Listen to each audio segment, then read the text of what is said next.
about Michigan? This 32-29 win in Lincoln, Nebraska, which was on someone's radar and off someone's radar. It depends on who you are, but it's a brutal loss for Nebraska. They've come a long way. I really think this since week one. This is a much better team than we saw lose to Illinois. Their past 3 losses to Oklahoma, Michigan State, and Michigan have come by a combined 13 points. That is brutal. You feel like you're the whole so close yet so far away deal. But that's a credit to Scott Frost. Depending on your stature, you don't always have to win to show improvement. They have showed improvement in losses, significant improvement, I would say. Michigan faced some new things here yesterday. To talk about the winning team for a second, they had not trailed and they had not thrown an interception. Like, they did some things at the least opportune time in front of like 87,000 fans yesterday that made it really difficult to operate. They did some things. Nebraska did some things offensively, but Michigan still overcame it. I think Harbaugh said something post-game like, we would just not be denied. Well, good. Good. Sounds a little cliche, but good, because that's exactly what it should be for Michigan. It's an excellent night for the defensive line last night. Also, I think their offense is rounding into a little bit more balanced version that could pay better dividends for you down the road. That formula they were using earlier in the season was going to end up hitting a brick wall. And so Cade McNamara, they made some plays yesterday, and it's really good. So now they have a secondary pitch they can use. So Michigan wins 32-29, and it continues to set up what at this point look like almost inevitable Titanic showdowns down the road. I'm going to talk about Michigan State in a second, but I mean, we're getting closer and closer to a world where those two meet undefeated. That's only a couple of weeks away. I think October 30th is when they play. There's a game off the radar here. I got to talk about it for a couple of minutes. You know, Florida State beat North Carolina by double digits yesterday? Say that 5 times fast. And then call yourself in August and tell your August self that 5 times fast. North Carolina goes down 35-25 at the hands of Florida State. I don't know what to make of North Carolina. That's got to be the most disappointing team in the country. And they haven't lost their starting quarterback for the year or anything like that. That would be one explainer. Mac Brown, after their game yesterday, he said, paraphrasing of course, he said something to the degree of, well, I guess this shows that all of the preseason predictions and pundits, you guys blew it, which is true. That's my line. I use it all the time. So shame on Mac Brown for stealing my line. One of my pet peeves is everyone gets to issue rankings, and then when the teams don't live up to your rankings, you get to call them overrated, even though you did the rating. Well, Mac Brown took that tone yesterday. Here's the problem. Obviously they were overrated. I think people had reason to rate North Carolina high. They didn't put them top 5, but you had 21 starters coming back from a team that went to the Orange Bowl last year, including a future NFL quarterback, or at least that's what he was sold to us as, in Sam Howell. And they're not asking you to go beat Clemson, Mac. I mean, we're talking about Georgia Tech. We're talking about yesterday Florida State, which it's not, I don't think that's a Herculean task to expect this team to be able to accomplish. And yet they've fallen short. Florida State went on a 35-7 run in this game. The Florida State Seminoles went on a 35-7 run to close it out. Mike Norvell, I'm going to give him credit. I know he's got his doubters and detractors. I think he's very realistic about where they are. Behind the scenes, but out in front too. I think he's very realistic. He has not come down there and preached, we're about to win a title. He's preached the fundamentals and he's preached the principles that a successful championship team is built on, but those things are still being installed and instilled. I think that's the reason that a lot of folks down there have been willing to give him some space. Maybe the message boards don't, maybe talk radio doesn't, but I think the people who matter have taken a healthy inventory and listened to his inventory, and when he tells them it's going to take a couple of years, they're going to give him a couple of years.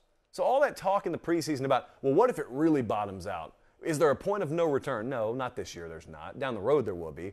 But good for Mike Norvell. His message has been consistent. Now, I'll say this. A lot of people know the right things to say. Can you put into practice 1 to 85 what you preach? That's the hard part. The hard part is putting that in the minds of a bunch of other people. I hope he can. Remains to be seen. But at the very least, big credit, because this is, again, it's a team that could lie down, and they're not doing that. And in fact, the team that has no business doing it, North Carolina, is kind of doing it a little bit more than Florida State is. So good for Mike Norvell, good for Florida State. Notre Dame won another game by a field goal, 32-29. They go into Virginia Tech, and credit Notre Dame because this was not an easy bounce back for them either. But they beat the Hokies 32-29. The direct quote from Brian Kelly after this game was, "We're stringing this together as best we can," which is not exactly something that leaves me brimming with confidence about the rest of the season. But listen, these wins, you cannot take them away. And they've had several games like this now. You can't take the wins away. So congratulations, because I don't know if you guys missed it. Some of you probably did because of all the other craziness going on. That place was on fire last night. Lane Stadium was on fire. When Notre Dame comes in there, you don't get many cracks at them in your building. So everyone circles that one. So it was wild. And they played multiple quarterbacks. I mean, Jack Cohn starts the game. Then he gets benched for Tyler Buckner, who's probably the future of Notre Dame as a true freshman. And then Buckner needs to be relieved, and Jack Cohn comes back in, and all he did was win the game for him. And afterwards, Brian Kelly issues the aforementioned quote of, "Well, we're stringing this together as best we can." Look, they're squeezing everything they can out of this year's team, and credit to them for doing it. This is not a team that is quite to the caliber of the last couple that they've had, but I'll tell you what this does do, because they played a whole bunch of young kids yesterday. They did what Bama's about to have to do, I think, to maximize their potential. They played some of their young kids, and Tyler Buckner at quarterback was among them. And so, yeah, you get whatever you can out of 2021, but I guarantee there's going to come a week in 2022 where you're watching it, and those same young kids that got their feet wet yesterday and an extremely hard place to play are going to be making plays for you next year on a more consistent basis, and you're going to say, "Man, I'm glad they got snaps last year. Man, I'm glad they got their feet wet last year. Man, I'm glad we're not having to break him, and him in this year." It'll pay itself off down the road. But this was a good win for them. Michigan State won again, and it wasn't as close as that point spread indicated it would be. Michigan State was favored by about 5 to 6 points over Rutgers. They won 31-13. It's time to start taking them a little bit more seriously if you haven't been already. They're still undefeated, but here's why you need to start taking them a little more seriously. Let me give you an example. So Jalen Naylor yesterday had 5 receptions for 221 yards. Obviously, that's a pretty good average per catch. He had 3 touchdowns. He had 3 touchdown grabs of 63, 63, and 65 yards. And Michigan State didn't stop there. This was, according to the AP, the 5th time in FBS history that a team had 300 yards passing, a 200-yard rusher, and a 200-yard individual receiver. What I'm telling you is Michigan State is not clunking their way to close wins. They've got explosive play potential. Some of these guys are transfers. There was no program in major college football that went harder in the transfer market, or at least there were few that went as hard as Michigan State did this past year, because they weren't building for 5 years down the road. Mel Tucker wanted to win now. They're winning now. And what it does is it widens their margin for error. Like Michigan State right now, they don't have to go in and play razor tight every time, or else they'll lose, 21-19. You make plays like they can. Kenneth Walker, one of the best backs in the sport right now.